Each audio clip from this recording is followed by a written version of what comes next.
Hi guys, welcome back to my YouTube channel rocking writers YouTube channel అండి. మీరు కానీ first అయినా ఆ వీడియో చూస్తున్నట్లయితే please to like, share and subscribe my YouTube channel friends. మీకు ఎలాంటి వీడియోస్ కావాలో కూడా కమెంట్ సెక్షన్లో కమెంట్ చేయండి. మర్చిపోవద్దు. ఇవాళ స్టోరీ పేరు చెట్టు కింద నీడ అండి. మోటివేషనల్ వీడియోస్ అండి, చాలా బాగున్నాయి వీడియోస్. మర్చిపోకుండా చూడండి, ఒక లైక్ చేయండి. ఒక ఊరిలో వెంకట్ అనే యువకుడు ఉండేవాడు. చిన్నప్పటి నుంచి చాలా కష్టపడి చదువుకున్నాడు. కానీ ఎంత చదివినా, ఎన్ని ప్రయత్నాలు చేసినా ఉద్యోగం మాత్రం రాలేదు. ఇంట్లో వాళ్ళతో రోజులు మాటలు పడకుండా ఉండడం కోసం ప్రతిరోజు ఇంటర్వ్యూలకు వెళ్తూ ఓ రోజేమో ఆశను కోల్పోయాడు. అదే రోజు అశాంతితో ఒక గ్రామంలోని కొండ మీద ఉన్న పెద్ద చెట్టు కింద కూర్చొని ఆలోచించసాగాడు. ఎందుకు ఇలా జరుగుతుంది? దేవుడేనా నన్ను ఈ స్థితికి నెట్టినది? అక్కడే ఒక వృద్ధుడు దగ్గరికి వచ్చాడు. ఆయన మొక్కల్ని చూసి పలకరించాడు. ఏమయ్యా, ఇలా దుఃఖంగా కూర్చున్నావు? వెంకట్ తన బాధనంతా చెప్పాడు. వృద్ధుడు నవ్వుతూ చెట్టు వైపు చూపి అడిగాడు, ఈ చెట్టు నీడిస్తుంది కదా, ఈ చెట్టు ఎప్పుడు మొలిచిందో తెలుసా అని అడిగాడు. వెంకట్ తల ఊపాడు.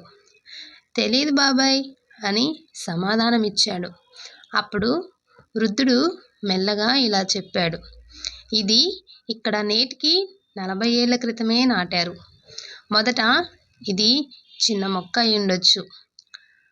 ఆపై కాస్త గాలి, వర్షం, ఎండ, ఇంకా ఎన్నో ఇబ్బందుల్ని తట్టుకుని ఇవాళ ఈ చెట్టు ఈ స్థితికి వచ్చింది అని చెప్పాడు. నీవు అలానే పెరిగిపోవాలి. ఒక్క రాత్రిలో చెట్టు పెద్దదవ్వదు కదా. ఒక్క అవకాశంతో విజయవంతుడు కూడా అవ్వవు కదా. నీ కష్టానికి ఫలితం తప్పకుండా ఉంటుంది. కానీ ఓపిక ఉండాలి, విశ్వాసము ఉండాలి. ఆయన మాటలు వెంకట్ గుండెను తాకాయి. కొత్త ఆత్మవిశ్వాసంతో ఇంటికి వెళ్ళి మరింత శ్రద్ధగా ప్రిపేర్ అయ్యాడు. 2 నెలల తర్వాత అతడికి ప్రభుత్వ ఉద్యోగం వచ్చింది.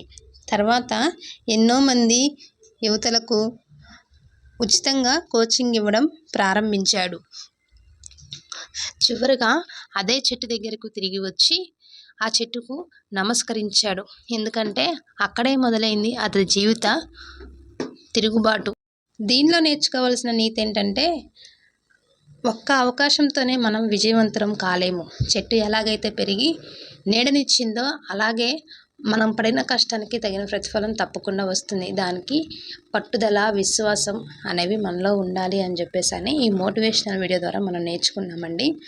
ఈ వీడియో కానీ మీకు నచ్చినట్లయితే మర్చిపోకుండా please to like, share and subscribe my YouTube channel friends. Until then మరొక వీడియోతో మీ ముందుకు వస్తాను. Bye bye.